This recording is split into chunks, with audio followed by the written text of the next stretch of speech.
calls to collaborate with the police to enable them flush out al-Shabab militants who have been causing mayhem in the region.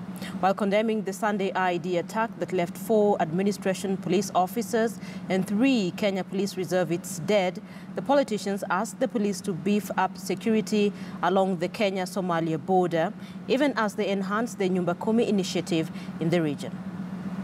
We will collaborate as leaders.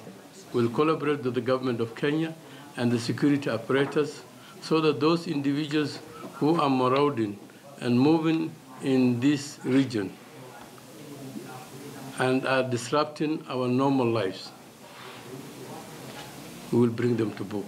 Now, what still remains puzzling is if we have rooted out al-Shabab out of Somalia, why is it taking too long to have them rooted out completely out of where they have attacked these soldiers is inside Kenya?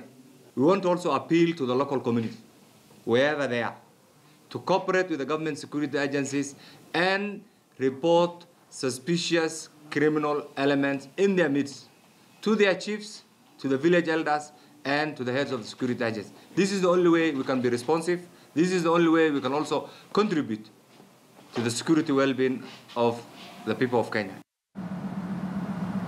Former government pathologist Dr. Moses Njue was